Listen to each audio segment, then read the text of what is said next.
Good day everyone and welcome to my vlog. So for today's video, I will discuss and answer the following questions in our topic for today about financial literacy. I'm Kenneth Salvador. So here we go!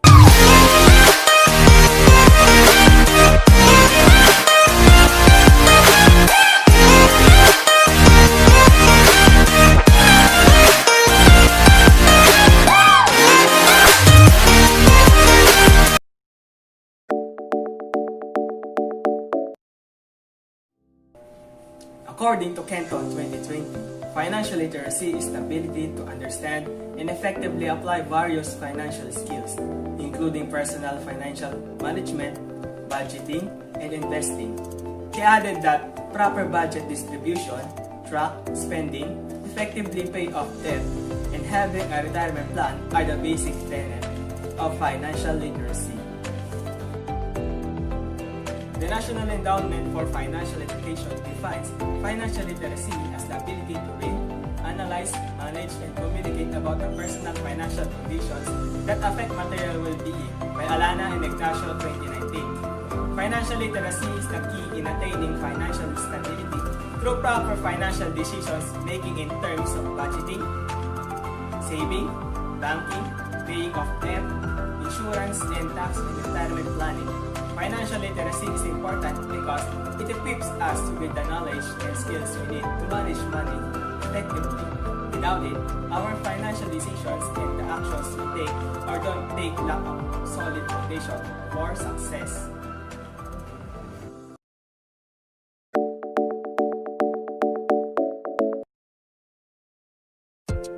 The Philippine government recognizes the role of financial literacy in honing individuals in its contribution in the betterment of the society.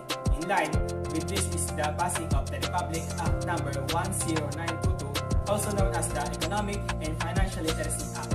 This is an act declaring the second week of November of every year as Economic and Financial Literacy Week.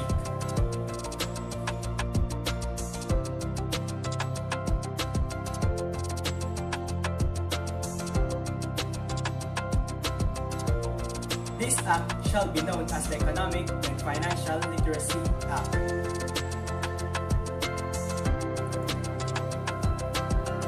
It is declared the policy of the state to develop national consciousness on economic and financial literacy by declaring the second week of November of every year as Economic and Financial Literacy Week. The state recognizes the growth potential of the country through a financially literate people who make sound financial decisions, mobile savings, and contribute ideas on improving economic and financial policies and programs.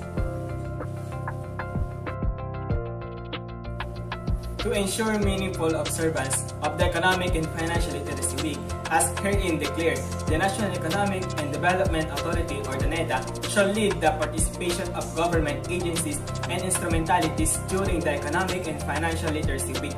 As the lead agency, the NEDA shall plan, initiate, execute, and encourage knowledge-expanding activities on economic and financial literacy, which may be adopted by the government agencies and instrumentalities, including local government units or the LGUs, government-owned and controlled corporations or the GOCCS, and the educational institutions. The NEDA shall convene for the purpose the relevant agencies to include the Bangko Sentral ng Pilipinas or the BSP, the Department of Finance or the DOF, the Department of Education or the DepEd, the Commission on Higher Education or the CHED, the National Youth Commission or the NYC, and the Department of the Interior and Local Government or the DIL. All heads of government agencies and instrumentalities, including LGUs, GOCCS, and those identified by the NEDA as relevant agencies, are hereby directed to collaborate and cooperate with the lead agency in advocating and implementing activities to celebrate the Economic and Financial Literacy Week. To improve the economic and financial literacy of the students and the youth, and all public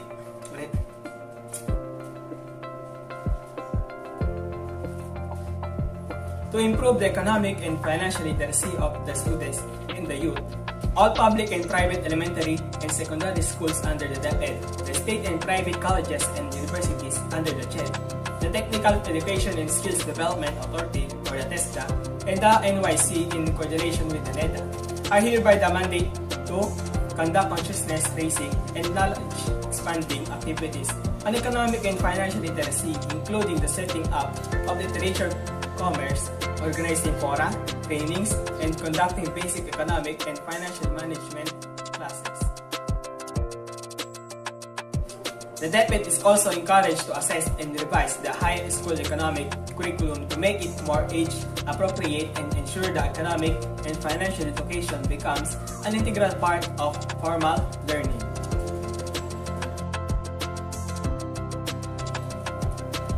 The Philippine Information Agency or the PIA and the Presidential Communications Development and Strategic Planning Office or the PCDSPO are the hereby mandate to allow airtime for programs and produce and disseminate printed and online materials for economic and financial literacy awareness and enhancement.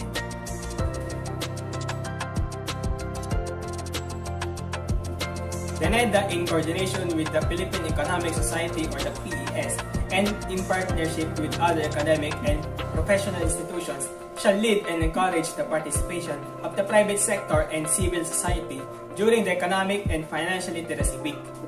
The PES shall plan, initiate, and encourage knowledge-expanding activities on economic and financial literacy which may be adopted by the private sector and civil society in the respective office.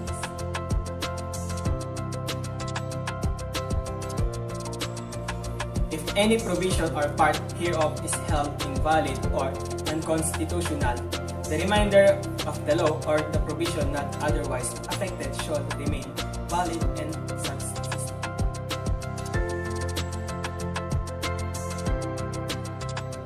All laws, decrees, orders, rules, and regulations or parts thereof inconsistent with this act are hereby repealed or modified accordingly. This act shall take effect 15 days after its publication in the official gazette or in a newspaper or general circulation.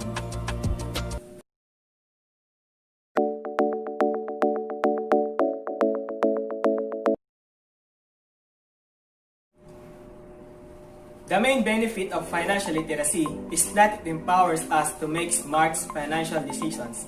It provides the knowledge and skills we need to manage money effectively, budgeting, saving, borrowing, and investing. This means that we're better equipped to reach out financial goals and achieve financial stability. The particular benefits of financial literacy will differ depending on a person's circumstances. But some common situations in which financial literacy can help include saving for retirement, creating and sticking to a balanced budget, purchasing a home, selecting insurance, reducing expenses, investing, buying a car, saving for college, managing debt, and using credit cards.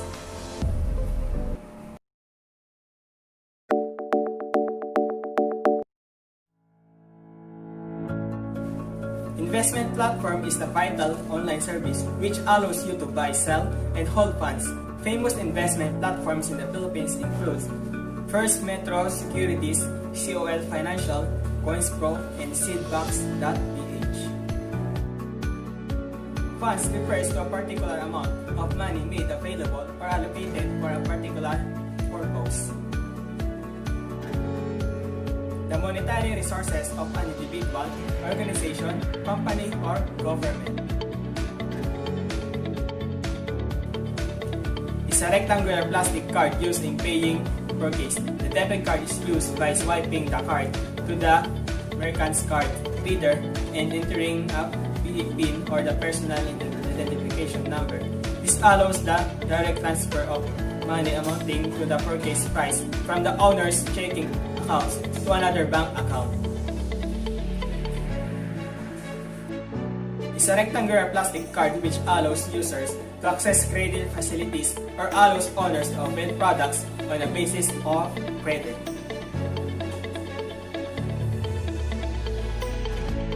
A stock is a type of security that signifies ownership in a corporation and represents claim on part of the corporation's assets and earnings.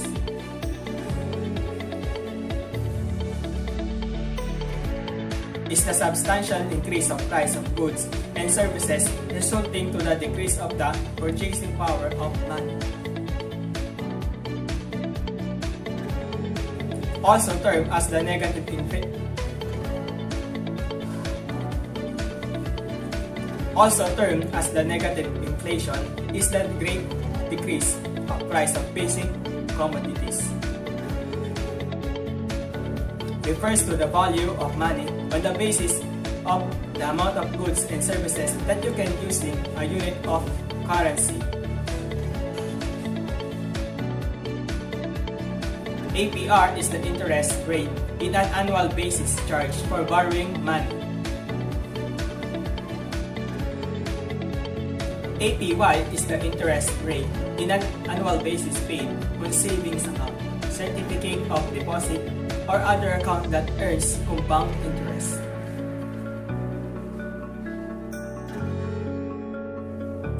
A budget is an estimate of your income and expenditure for a specific period of time. Example, 1 month. This is the basis for planning your finances. Capital gain is when the value of an asset increases more than the original purchase price. Capital gains are not realized until the asset is sold. It refers to a form of bank account which allows the owner to have an easy access to his money. Access to money is possible through ATM withdrawal, issuance of cheque, or through debit card.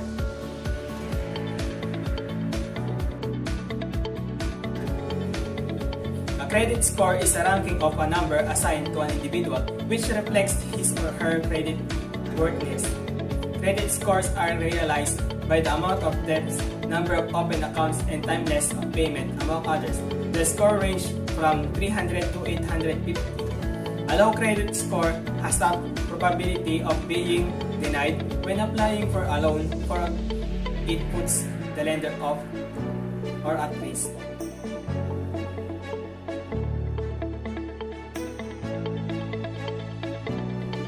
A savings account is a deposit account which bears interest where you can store your money in a bank or other financial institutions.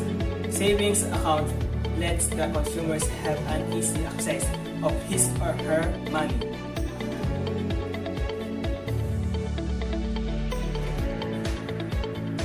An interest rate is the percentage of a loan charged to an individual for borrowing the money in an interest-bearing savings account. An interest rate is portion of the savings paid by the bank or other financial institutions as an incentive for maintaining an account.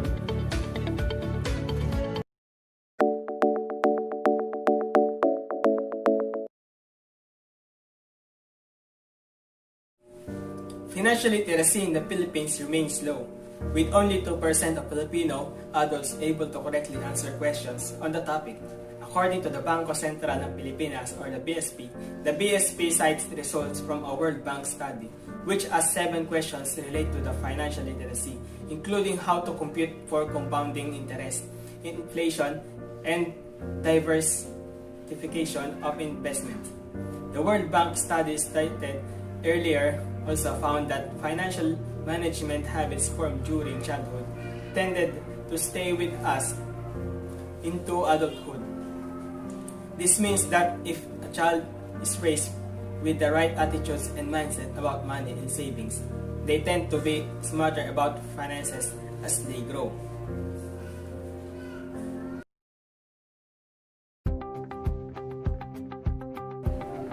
It is important that those of us who can invest should financial literacy is an important part of making the most out of our earned money. Education on investment avenues is vital. So simply may not have heard yet of investing options, while some could know about it but don't know how to proceed or which steps to take first. The misconception that you need a lot of money to invest should also be broken. If you want to thrive in today's economy, you must challenge the status quo and get the financial education necessary to succeed.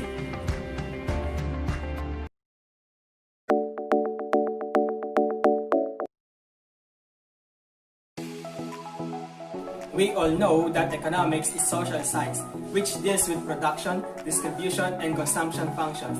It is all about making choices regarding the allocation of scarce resources, so as to make their best possible use and satisfy human wants and needs. In economics, we often go through the terms needs and wants, but you have wondered about their differences. Needs points out of the something you must have for survival.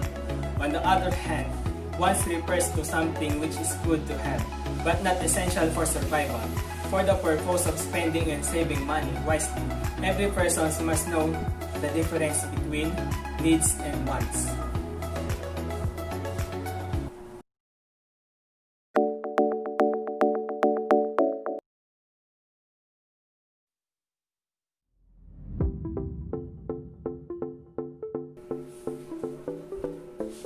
Assets and liabilities are the main components of every business.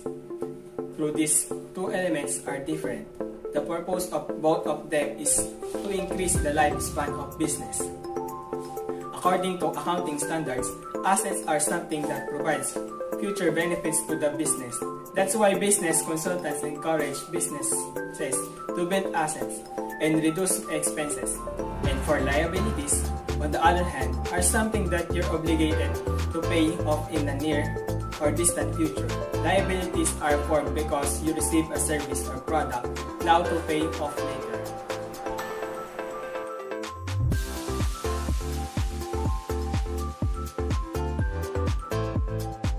And that's for all, guys. Thank you so much for listening. See you on my next vlog. God bless you all and have a great